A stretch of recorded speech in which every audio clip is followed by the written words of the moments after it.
మరి తమిళనాడులో హీరో యాక్టర్గా ఉన్నటువంటి దళపతి విజయ్ గారు మరి కొత్త పార్టీని వారు ఆవిష్కరించారు. మరి ఈ యొక్క మీరు కూడా ఇండియా ప్రజాబంధు పార్టీ అధ్యక్షులుగా మరి సామాజికంగా ఉన్నటువంటి ప్రతి అంశాన్ని గురించి స్పష్టత ఇవ్వడానికి మీరు మరి దేవుని చేత సమాధానాలు అందిస్తూనే ఉన్నారు. అన్ని విషయాలలో కూడా మరి తమిళగా వెట్రి కలగం అనేటువంటి పార్టీని వారు మరి అనౌన్స్ చేశారు.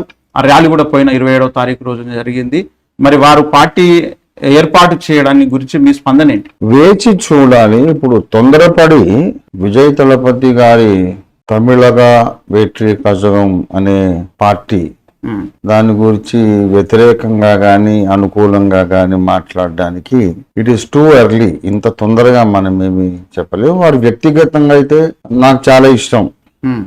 మరి అణగారిన వర్గాలలో ఉండే ఉవ్వెత్తున ఎగిసినటువంటి ఒక కెరటం విజయ్ తలపతి గారు. మంచి కళాకారుడు, మంచి యాక్టరు. మరి రాజకీయంగా వారికి అనుభవం లేదు. ఇప్పుడే అరంగేట్రం ఫిబ్రవరిలోనే వారు పార్టీ రిజిస్ట్రేషన్ చేశారు. సార్ మొట్టమొదటి ర్యాలీ, బహిరంగ ర్యాలీ మొన్న జరిగింది. కానీ ఫిబ్రవరి అంటే ఈ సంవత్సర ఆరంభంలోనే రిజిస్ట్రేషన్ అయింది. ఈ లోపల అంతా గ్రౌండ్ వర్క్ అది చేసుకొని సభ్యత్వాన్ని అంతా జరిగించుకొని వారు ఈ సంవత్సరాంతం వరకు వచ్చేసరికి అంటే దాదాపు 10 నెలలు అనుకోండి, 9 నెలలు తర్వాత ఇది మెగా ర్యాలీ ఏర్పాటు చేశారు. అనూహ్యంగా స్పందన వచ్చింది. 8 లక్షలకు పైగా జనం వచ్చారు. దేశమంతా ఒక్కసారిగా ఉలిక్కి పడింది. అంతమంది వస్తారని అనుకోలేదు. ఇప్పుడు వారిని గురించి ఆయన రావడం అవసరమని చెప్పడానికి ఇప్పుడు టూ ఎర్లీ అన్నమాట. ఇప్పుడు ఏంటంటే మొట్టమొదట సినీ కళాకారులు, సినీ హీరోస్ రాజకీయ పార్టీ పెట్టినప్పుడు వాళ్ళ అభిమానులందరూ వస్తారు. వచ్చిన వాళ్ళందరూ ఓట్లు వేస్తారా లేదా అనేది ఒక ఎన్నికలు అయితే గాని చెప్పలేము. ఇప్పుడు చిరంజీవి గారి పార్టీ అలాగే జరిగింది. మెగాస్టార్ చాలా మోస్ట్ సక్సెస్ఫుల్ హీరో ఆయన. మన ఎన్టీ రామారావు గారు, అక్కినేని నాగేశ్వరరావు గారు, కృష్ణ గారు, వాళ్ళ తర్వాత ఇంకా నెక్స్ట్ తరంలో మోస్ట్ సక్సెస్ఫుల్ అంటే మెగాస్టార్ చిరంజీవి గారు. కానీ రాజకీయంగా అంత ఆయన విజయవంతం కాలేకపోయారు. ప్రజారాజ్యం పెట్టారు, తర్వాత మళ్ళీ కాబట్టి జనం నాడి పసిగట్టడం చాలా కష్టం. ఒక ఎన్నికలు జరిగితే తప్ప చెప్పలేము. కానీ ఇప్పుడు వారి ఉద్దేశాలు మంచివి. ఆయన నో హేట్ పాలిటిక్స్ అని అన్నారు ప్రారంభోత్సవ సభలో. ఇప్పుడు దేశంలో జరుగుతున్నది అదే హేట్ పాలిటిక్స్, నఫరత్ కి రాజనీతి. ఫలానా మతం వాళ్ళ ద్వారా, ఫలానా వాళ్ళ ద్వారా మన ధర్మానికి హాని కలిగింది, వాళ్ళను హేట్ చేయండి, వాళ్ళ నుండి మన ధర్మాన్ని రక్షించుకోవాలని ఒక విద్వేషాన్ని, అభద్రతా భావాన్ని పుట్టించి దాని మూలంగా ఓటు బ్యాంక్ క్రియేట్ చేసుకున్నటువంటి పార్టీ ఇప్పుడు దేశాన్ని వెళ్తుంది బీజేపీ. కనుక హేట్ పాలిటిక్స్ అవసరం లేదు, అణిచివేతను మేము అంగీకరించాం. ఇంకా మోస్ట్ ఇంపార్టెంట్ వారు ఏంటంటే మాకు తమిళ్ అండ్ ఇంగ్లీష్ చాలు, no Hindi in south India. మా రాష్ట్రంలో అయితే భాషాపరమైన ఇష్యూ కూడా ఆయన టేకప్ చేశారు. ఆ ప్రారంభోపన్యాసంలో ర్యాలీలో విజయ్ తలపతి గారు ఈ హిందీని మా నెత్తిన రుద్దొద్దు అనేది కూడా ప్రస్తావించారు. కనుక అది ఎప్పటి నుంచో రగులుతున్నటువంటి రావణ కాష్టం లాగా ఉన్నటువంటి ఇష్యూ. సో హిందీ మన నెత్తిన రుద్దటం ఎవరికీ ఇష్టం లేదు. తెలుగు వాళ్ళకి ఇష్టం లేదు, కన్నడిగాస్కి ఇష్టం లేదు, మలయాళీస్కు అసలు ఇష్టం లేదు, తమిళియన్స్కి ఇష్టం లేదు, even Bengalis, even Punjabis, Marathis ఎవరికి ఇష్టం లేదు. కాబట్టి Hindi one nation should have one language అని నెహ్రూ గారి టైం నుంచి ప్రయత్నం చేస్తుంటే ఎవరు ఒప్పుకోలే. ఈ నార్త్ ఇండియా నుంచి వచ్చిన పార్టీస్ ఎవరైనా సౌత్ ఇండియాలో కనీసం ముఖమన్న చూపించాలంటే వాళ్ళు ఒక మాట అనాలి, హిందీని బలవంతంగా మీ నెత్తి మీద రుద్దము, మీ ఇష్టమే అనే మాట అనకపోతే అడుగు కూడా పెట్టలేదు ఇక్కడ ఎన్నికల ప్రచారంలో. అలాంటి వాతావరణము ఈ భాష విషయంలో నెలకొని ఉంది. అదొక ఇష్యూ, అదే ఆయన టేకప్ చేస్తారు. కాబట్టి మంచిదే, వారు రాజకీయాల్లోకి రావడం మంచిదే, కానీ వేచి చూడాలి. కానీ ఇప్పుడు స్టేటస్ కో ఏమిటంటే ఇప్పుడు ద్రవిడ మున్నేట్ర కజగం ఉంది కదా, డిఎంకే ఉంది కదా, DMK is functioning very well. Stalin గారు, కరుణానిధి గారు, తర్వాత స్టాలిన్ గారు చాలా మంచిగా పరిపాలన చేస్తున్నారు. మనువాదానికి వ్యతిరేకంగా, దళితుల అణచివేయబడ్డ వారి హక్కుల పరిరక్షణ కోసం మంచి ఐడియాలజీతో వారు పరిపాలన చేస్తున్నారు. So whole Tamil Nadu is very happy about mister Stalin's governance. ఇప్పుడు అక్కడ ఏం పెద్ద రాజకీయంగా పెద్ద గ్యాప్ ఏమి ఏర్పడలేదు. ఇప్పుడు ఒకప్పుడు ఆంధ్రప్రదేశ్, ఉమ్మడి ఆంధ్రప్రదేశ్లో కాంగ్రెస్ పార్టీ మన ఆంధ్రప్రదేశ్ను ఒక సవత్తల్లి ప్రేమతో చూస్తూ ఉంది. ఏ పదవి లేనటువంటి రాజీవ్ గాంధీ గారు ఆంధ్రప్రదేశ్ ముఖ్యమంత్రిని కూడా ఎయిర్పోర్ట్లో అందరి ముందు ఈసడించి చాలా పక్కకు జరుగు అని ఇట్లా నౌకర్లాగా చీఫ్ మినిస్టర్ అప్పుడు అంజయ్య గారిని అవమానించడము, ఇలాంటి కొన్ని విషయాలు తెలుగు జాతి ప్రజలను గాయపరిచి ఇంకా కాంగ్రెస్ ఒక్కటేనా మనకు దిక్కు, ఇంకా ఎవరు లేరా, మరొక ప్రత్యామ్నాయంగా ఒక రాజకీయ శక్తి ఉంటే ఆల్టర్నేటివ్గా మంచిదని ప్రజలందరిలో ఒక ఆశ పుట్టింది. ఒక గ్యాప్ ఏర్పడింది, పొలిటికల్గా ఒక వాక్యూమ్ ఏర్పడింది. ఆ వాక్యూమ్ నింపడానికి అప్పుడు పర్వతనేని ఉపేంద్ర గారు IAS, ఆ తర్వాత రామోజీరావు గారు, తర్వాత నాదెండ్ల భాస్కర్ రావు గారు ఒక పార్టీ పెడదాం. వీళ్ళెవరికి ప్రజాకర్షణ లేదు. ఉపేంద్ర గారు మంచి అడ్మినిస్ట్రేటరు, నాదెండ్ల భాస్కర్ రావు గారు మంచి పరిణతి కలిగిన రాజకీయ నాయకుడు. కానీ మరి వాళ్ళు రోడ్డు మీదకి వస్తే 10 మంది కూడా చూడడానికి రారు.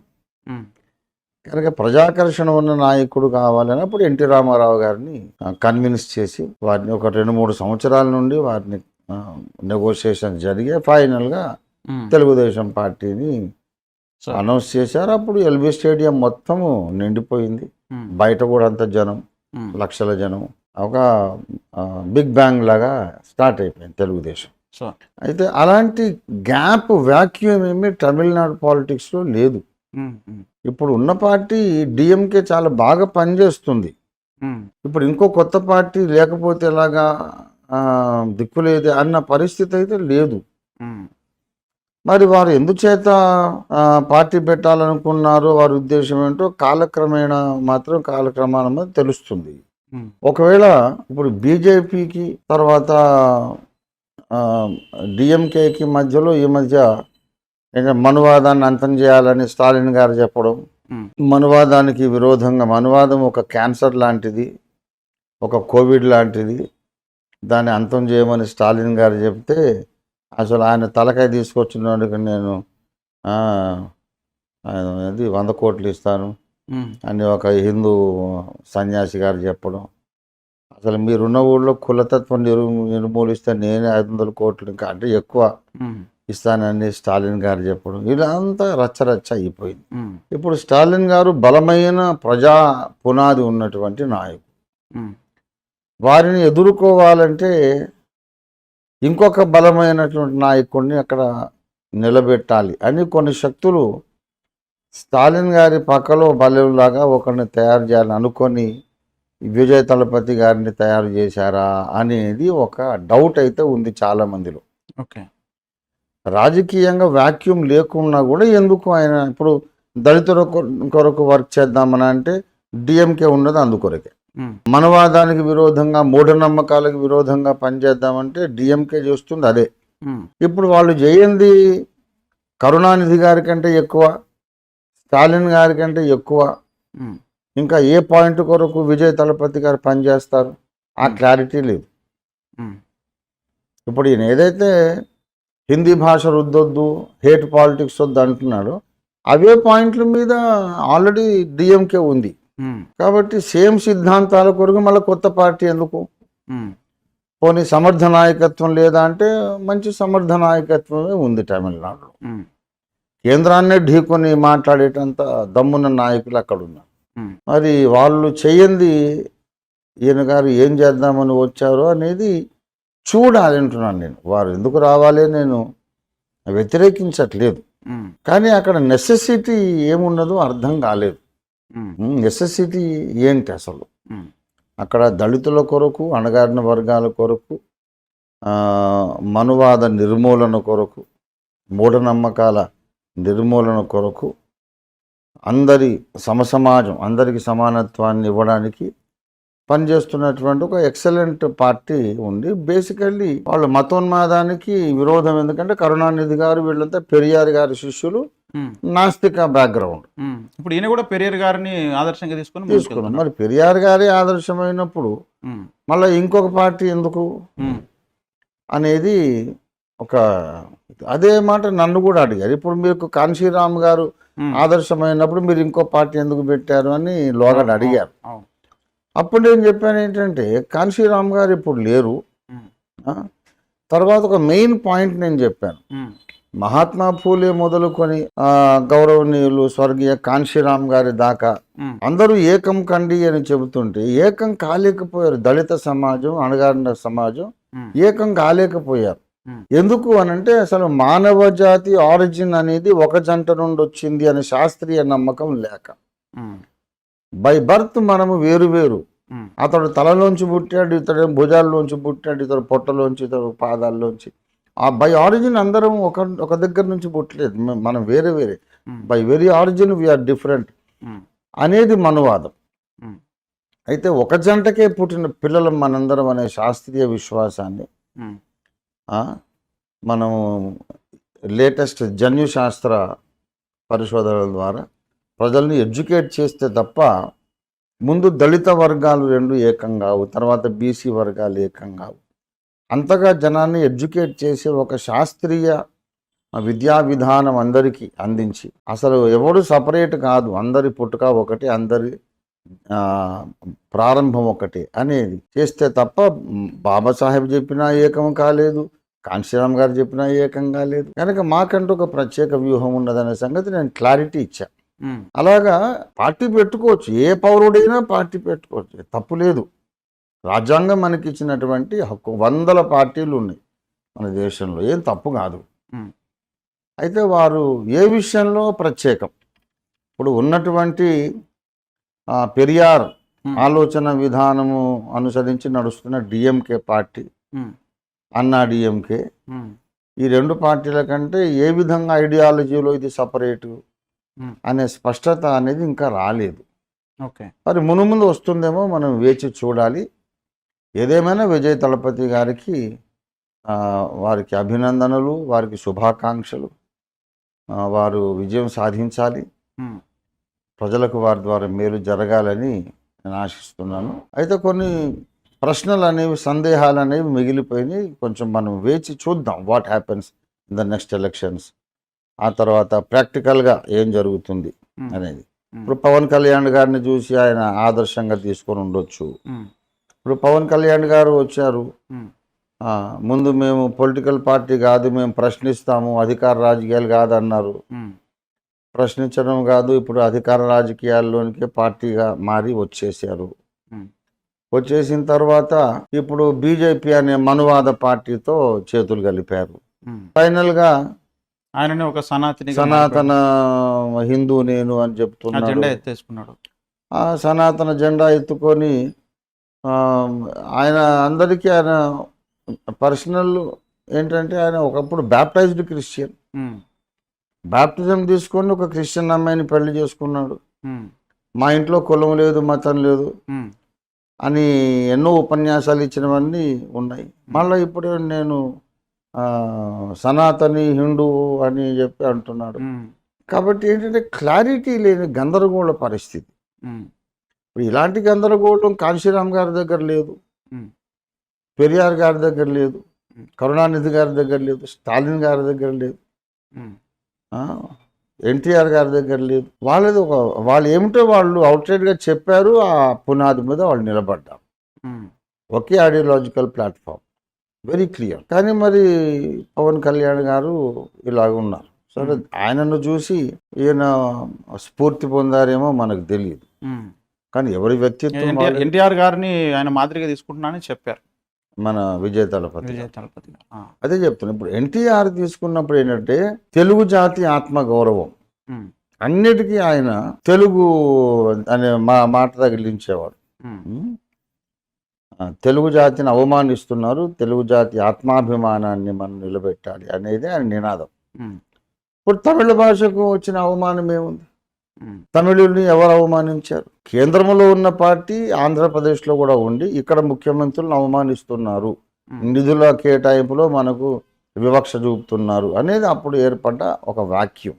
కేంద్రంలో తమిళనాడులో ఒక పార్టీ లేదు, సవత్తల్లి ప్రేమ అనేది ఏం లేదు, ఏ రకంగా కూడా తమిళనాడును ఎవరు ఇన్సల్ట్ చేసింది లేదు. చేసినా అక్కడ very capable and strong leadership ఉన్నది.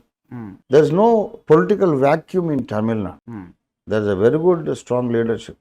అంటే సైన్స్ అండ్ టెక్నాలజీని ఇంకా డెవలప్ చేయాల్సిన అవసరం ఉన్నది. అది పెద్ద క్రైసిస్ కాదు.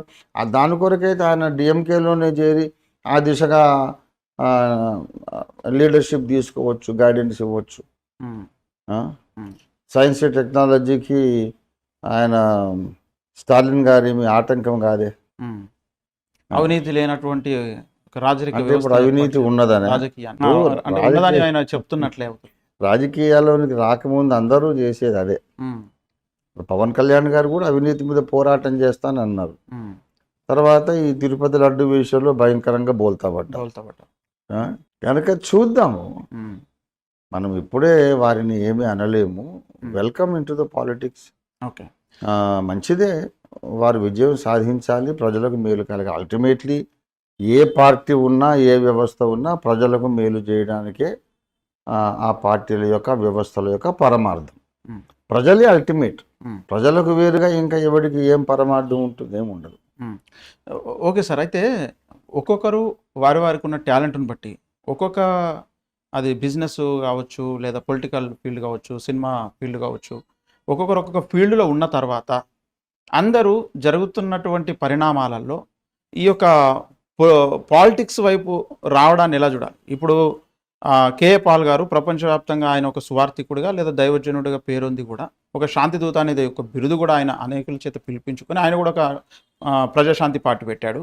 అంతకుముందే సినీ హీరో రాజా గారు కూడా ఒక పార్టీ పెట్టారు. అలా ఇంకా కొన్ని పార్టీస్ వచ్చాయి. ద ఇండియన్ క్రిస్టియన్ ఫ్రంట్ అని చెప్పేసి, క్రిస్టియన్ పొలిటికల్ పార్టీ అని చెప్పేసి, ఇంకా క్రిస్టియన్ డెమోక్రటిక్ ఫ్రంట్ అని చెప్పేసి, ఇలా అనేకమైన పార్టీస్ వచ్చాయి. మీరు కూడా ఇండియా ప్రజాబంధు పార్టీ పెట్టారు. మీరు దైవజనులుగా, సేవకులుగా ఉంటూ మీరు పాలిటిక్స్ వైపు వచ్చి పార్టీస్ పెట్టారు. ఇప్పుడు ఆయన సినిమా ఫీల్డ్లో ఒక పీక్ స్టేజ్లో ఉన్నాడు, ప్రపంచవ్యాప్తంగా ఆయన తెలుసు. ఆయన కూడా దాన్ని వదిలిపెట్టుకొని, సక్సెస్ఫుల్ జర్నీని వదిలిపెట్టుకొని ఇటువైపు ఇలా ఎందుకు రావడాన్ని ఎలా చూడాలి? అంటే ఎందుకు రావాల్సి వస్తుంది అలా? ఇప్పుడు విజయ్ తళపతి గారిది ఒక స్పెషల్ కేసు, అది ప్రక్కన పెడితే మనం తెలుగు ప్రాంతంలో మీరు ప్రస్తావించిన క్రిస్టియన్ సెక్యులర్ పార్టీ కానీ, మన కేఏ పాల్ గారి పార్టీ కానీ, నేను స్థాపించిన ఇండియా ప్రజాబంధు పార్టీ కానీ, ఇవంతా ఒక శుభ పరిణామం. బాబాసాహెబ్ అంబేద్కర్ జీవించి ఉన్న దినాల్లో ఆయన ఓపెన్గా అవుట్రైట్గా క్రైస్తవులతో చెప్పిన మాట ఏంటంటే, మీరు క్రైస్తవులు రాజకీయాలకు దూరంగా ఉండడాన్ని బట్టి మీ కమ్యూనిటీయే నష్టపోతుంది. మీరు రాజకీయాల్లోకి రావాలి, మీరు యాక్టివ్గా ఉండాలి, లేకపోతే మీ కమ్యూనిటీ ప్రయోజనాలు మీరు పరిరక్షించుకోలేరు అని మహామేధావి బాబాసాహెబ్ అంబేద్కర్ గారు ఆనాడే చెప్పారు. మరి అప్పట్లో స్వాతంత్రం వచ్చిన కొత్తలో అంటే 1947, 48 కానీ, లేక 50s, తర్వాత నేను పుట్టిన తర్వాత నాకు జ్ఞాపకం ఉన్న నా బాల్యం కానీ, అప్పుడంతా క్రైస్తవ సంఘాల్లో ప్రసంగాలు ఏంటంటే, ఈ లోకం మనది కాదు, ఈ లోకము మన శాశ్వత నివాసం కాదు, మన నివాసం పైన ఉంది, ఈ లోకం మనకు అవసరం లేదు, ఇక్కడ ఏం జరిగినా మనం పట్టించుకోవద్దు, మనం ఈ లోక సంబంధులమే కాదు, ఇక్కడ అన్యాయమే జరగని, న్యాయమే జరగని, ఏదైనా జరగని దేవుడు చూసుకుంటాడు. మనం భక్తి సాధన చేయాలి, ప్రార్థన చేయాలి, అందరి కొరకు ప్రార్థన చేయాలి, ఈ లోకాశలు మనకు అవసరం లేదు, ఇలాంటి ప్రసంగాలే వచ్చాయి. కానీ ఆ తర్వాత 100 ఏళ్ల కిందట ప్రారంభమైనటువంటి RSS, ఈ సంఘ పరివార్ క్రమక్రమేపీ బలపడుతూ వచ్చి ఇంకా క్రైస్తవుల మీద హింసలు, వాళ్లను మరి బాధ పెట్టడం, చంపడము, చర్చీలు కూలగొట్టడం, గ్రాహం స్టెయిన్స్ గారి హత్య నుంచి ఇంకా తీవ్రతరం అయిపోయింది. రాను రాను క్రైస్తవులకు ఏంటంటే ఈ దేశంలో మనం ఈ దేశంలో పుట్టాము, పన్నులు కడుతున్నాం, ఓట్లేస్తున్నాం, అన్ని రకాల సేవలు అందిస్తున్నాం, విద్యారంగ సేవలు, వైద్య రంగ సేవలు, అన్ని రంగాల్లో క్రైస్తవులు నమ్మకంగా సైన్యంలో కూడా ఉన్నారు. యుద్ధాల్లో ప్రాణాలు కోల్పోయిన వాళ్ళ లోపల అనేక మంది క్రైస్తవులు ఉన్నారు, సైనికులు. మరి క్రైస్తవులను ఏదో దేశానికి శత్రువులుగా, విరోధులుగా, దేశద్రోహులుగా చిత్రీకరించి పిచ్చుకుకాని ప్రచారం చేస్తే దాన్ని కొట్టి చంపుతారన్నారు. చంపినా ఎవడు తప్ప అనడు. అలా క్రైస్తవుల మీద అలాంటి విష ప్రచారం జరుగుతూ ఉన్నది. కాబట్టి ఈ ద్వేషాన్ని పుట్టించి ఆ ద్వేషాన్ని రాజకీయ శక్తిగా రూపొందించి క్రైస్తవులను ద్వేషించే వాళ్ళే పరిపాలకులయ్యి క్రైస్తవులను ఇంకా హింసిస్తూ వీళ్ళు కేసులు పెట్టినా సరే చట్టము నుండి కూడా రక్షణ రాకుండా ఇంత ప్రమాదకరమైన పరిస్థితి సృష్టించేటప్పటికీ క్రైస్తవులలో కొద్ది మంది మేలుకొన్నారు. ఓకే, ఇప్పుడు మనువాదపు శక్తులు బలపడి పాలక శక్తిగా మారిపోయినాయి గనక దళితులకు కానీ, బలహీన వర్గాలకు, మహిళలకు, మతపరమైన మైనారిటీలకు ఒక సంరక్షణ కావాలంటే మనకంటూ ఒక పొలిటికల్ వాయిస్ ఉండాలని ఆనాడు బాబాసాహెబ్ అంబేద్కర్ చెప్పినటువంటి దారిలోకి ఇప్పుడు వస్తున్నారు వీళ్ళు. ఇక్కడ అందుకొరకు మనం ఒక పార్టీ పెట్టడం, పార్టీ ద్వారా మన వాయిస్, ఇప్పుడు జరుగుతున్న అకృత్యాలు, దాడులు, ఈ దమనకాండ, హత్యాకాండ, మానభంగాలు, అసత్య ప్రచారాలు, దీనికి మనం కౌంటర్ ఇవ్వడానికి ఒక రాజకీయ స్వరం అనేది అవసరం అనేది గ్రహించిన తర్వాత ఇంకా క్రైస్తవ నాయకులు కొంతమంది మళ్ళీ వాళ్ళకున్నటువంటి సెల్ఫ్ ఎస్టీమ్ కావచ్చు, తమ్మును గురించి తాము అతిగా ఊహించుకోవడం కానీ, ఇతర నాయకులు అంటే ఇష్టం లేకపోవడం కానీ, దాన్ని బట్టి చిన్న చిన్న పార్టీస్గా వచ్చాయి. ఇప్పుడు ఆ క్రిస్టియన్ సెక్యులర్ పార్టీ అనేది పెద్దగా ఏం యాక్టివ్గా లేదు. కేఏ పాల్ గారు అయితే యాక్టివ్గా ఉన్నారు. సంతోషం. ఎప్పటికైనా వారు ఒక ముఖ్యమంత్రిగా వారు గెలిచి ప్రభుత్వాన్ని స్థాపిస్తే అందరికైనా ముందు సంతోషపడేది నేనే. ఎందుకంటే కుల మతాల ఈ ఉన్మాదము లేని మనిషి ఆయన. కులపిచ్చి కానీ మతోన్మాదము కానీ లేని మనిషి డాక్టర్ కేఏ పాల్ గారు. ఆయన ముఖ్యమంత్రి అయితే చాలా సంతోషం. అంతర్జాతీయంగా నిధులు తీసుకురాగలుగుతాడు, రాష్ట్రాన్ని డెవలప్ చేయగలుగుతాడు. అల్టిమేట్గా కావాల్సింది అదే కదా. ఇక్కడ క్రైస్తవులు ఆధ్యాత్మిక రంగంలో ఉన్న వాళ్ళు కూడా ఎందుకు రాజకీయాల్లోకి వస్తున్నారు అని అంటే, ఇప్పుడు దినాలు గడిచే కొద్దీ బాబాసాహెబ్ అంబేద్కర్ చెప్పిన మాటలు నిజమని రుజువు అవుతా ఉన్నాయి. ఏ వర్గం అయితే రాజకీయాలకు దూరంగా ఉంటుందో ఆ వర్గం తన ప్రయోజనాలను కోల్పోతుంది, హక్కులను కోల్పోతుంది. సామాజిక వాళ్ళకున్న ఫండమెంటల్ రైట్సే వాళ్ళకు దొరకవు. ఇంకా ఆ జ్ఞానం అప్పుడు ఆయన చెప్పారు. ఇప్పుడు అర్థమైంది మనోళ్ళు. మనకు రాజకీయం ఎందుకండి, మనం ప్రార్థన చేసుకుంటే చాలంటే, నువ్వు ప్రార్థన చేసుకుంటే ఇంట్లో ప్రార్థన చేసుకుంటే ఇంట్లోకి వచ్చి కొడుతున్నారు, చర్చిలో ప్రార్థన చేస్తే చర్చిలోకి వచ్చి కొడుతున్నారు. ప్రార్థన చేసుకొని మరి మనం చిన్నగా హార్మోనియం పట్టుకొని ఒక పాట పాడితే ఇరుగు పొరుగు వాళ్ళు వచ్చి డిస్టర్బెన్స్ అని అంటున్నారు. మరి నిన్న రాత్రి అర్ధరాత్రి దాటిన దాకా దీపావళి డమడమలు కొడితే మరి అప్పుడు అది డిస్టర్బెన్స్ కదా. మధురమైనటువంటి సంగీతం ఒక పాట డిస్టర్బెన్స్ అయిపోతుంది. 5-6 గంటలు భయంకరంగా దీపావళి టపాకాయలు పేలిస్తే మరి క్రైస్తవులు ఏమనటం లేదే. అంత ద్వేషం అన్నమాట. మన ఇంట్లో మనం ప్రార్థన చేసుకున్నా ఇక్కడ చేయొద్దు, ప్రార్థన చేయడానికి వీలు లేదు. అంటే మీ ఇంట్లో మీరు పూజలు చేసుకుంటున్నారు కదా, మేము వద్దన్నామా అంటే అదంతా మీరు మాట్లాడేది ఇది హిందువుల దేశం అని మూర్ఖంగా మాట్లాడుతున్నాం. ఇలాంటి పరిస్థితిలో మనకున్న రాజ్యాంగ ప్రకారమైన హక్కులు పరిరక్షించుకోవడానికి మనమంటూ ఒక రాజకీయ శక్తిగా ఏర్పడాల్సిన అవసరం ఉంది అనే జ్ఞానోదయం కొంతమందికి కలిగింది. అది నాకు కలిగింది, కేఏ పాల్ గారికి కలిగింది, అలాగే గుంటూరులో అక్కడ ఉన్నటువంటి కొంతమంది క్రైస్తవ నాయకులకు, సినీ నటుడు రాజా గారికి కొంతమందికి కలిగింది. అది ఒక శుభ పరిణామమే. చూద్దాం భవిష్యత్తులో ఇవన్నీ కలిసి ఒక మహారాజకీయ శక్తిగా మారి కనీసం ఒక 10-15 పార్లమెంట్ సీట్లను గెలుచుకోగలిగే స్థితిలో ఉంటే అప్పుడు దేశ రాజకీయాలు ఒక మలుపు తిరుగుతాయి. అవును. ఇవన్నీ పార్టీస్ ఒక దగ్గరికి వచ్చే అలయన్స్ అయ్యే అవకాశం ఉందంటారా సార్? అంటే కాంగ్రెస్ అటువంటి పెద్ద పార్టీ వేరే పార్టీస్ కలుపుకుంది, సిపిఐ లాంటి పార్టీలు. రాజకీయాలలో శాశ్వత శత్రువులు ఉండరు, శాశ్వత మిత్రులు ఉండరు. రాజకీయాల్లో మూలపాఠం ఇది. మనం అందరం కలిస్తే 10 సీట్లు గెలుచుకునే అవకాశం ఉంది అనుకుంటే కలవడమే మంచిది. అది ఓకే సార్. ఇప్పుడు క్రైస్తవ లోకము ఒకవేళ ఇలా అనుకుంటుందేమో, మరి మీరు నా నిమిత్తము జనులు మిమ్మలను హింసించి చెడ్డ మాటలు ఎలా పలికినప్పుడు మీరు ధన్యులు. అలాంటి ధన్యత ఈ రాజకీయ పార్టీలని కొంతమంది సేవకులు ఆ ధన్యత పొందకుండా చేస్తున్నారేమో అనుకుంటున్నట్టుంది. అది ఏం లేదు, అది సరైన ఆలోచన విధానం కాదు. ఇప్పుడు మనం పార్టీ పెట్టాము, పెట్టినప్పటి నుంచి వాళ్ళు కొట్టడం మానేశారా? లేదు, ఇంకా పగ పెరుగుతుంది, వాళ్ళ కోపం మరి పెరుగుతుంది. ఆ, కాబట్టి అదంతా అంత జ్ఞానం లేనటువంటి వాదన అది. క్రైస్తవులు రాజకీయాల్లోనికి రావాలి అనుకుంటున్నప్పటి నుండి కూడా ఇంకా వీళ్ళని బెదిరించాలి, భయపెట్టాలి అనే ప్రయత్నాలు కూడా ఎక్కువైనాయి. కనుక ఆ విషయంలో ఇంకా వాళ్ళని ధన్యులుగా చేయడానికే మేము దోహదం చేస్తున్నాం అనుకోవచ్చు కదా. అవును.